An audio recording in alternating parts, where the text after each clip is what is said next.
Hi guys, माझ्या या happy life channel मध्ये तुमचे खूप खूप मनापासून स्वागत। आज आपण पाहणार आहोत खास दीप अमावस्येच्या नैवेद्यासाठी बनवले जाणारे कणकीचे गोड दिवे। यासाठी लागणारे साहित्य: गव्हाचे पीठ 1 वाटी, रवा 2 ते 3 चमचे, किसलेला गूळ अर्धा कप, पाणी अर्धी ते पाव वाटी गूळ विरघळण्यासाठी, साजूक तूप 2 ते 3 मोठे चमचे मोहन घालण्यासाठी, वेलची पावडर अर्धा छोटा चमचा, जायफळ पावडर अर्धा छोटा चमचा आणि मीठ चिमूटभर। कृती पाहूया। एका भांड्यात पाणी आणि किसलेला गूळ गरम करून गूळ पूर्णपणे विरघळवून घ्या।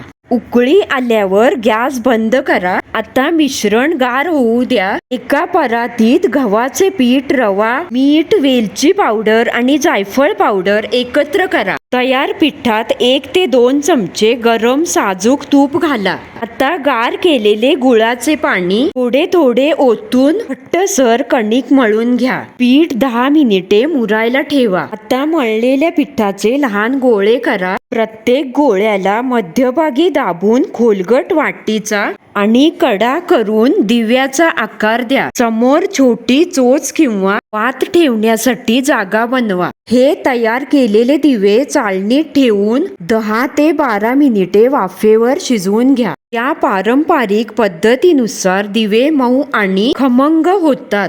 चला तर मग ही दीप अमावस्या स्पेशल रेसिपी करून पाहताय ना? आणि रेसिपी आवडली तर लाईक, कमेंट, शेअर आणि हो, महत्त्वाचे म्हणजे माझ्या चॅनलवरती नवीनच असाल तर चॅनलला नक्की सबस्क्राईब करा आणि त्यासोबतच बेल आयकॉन प्रेस करा। पुन्हा भेटूयात अशाच नवीन आणि छान रेसिपींसोबत।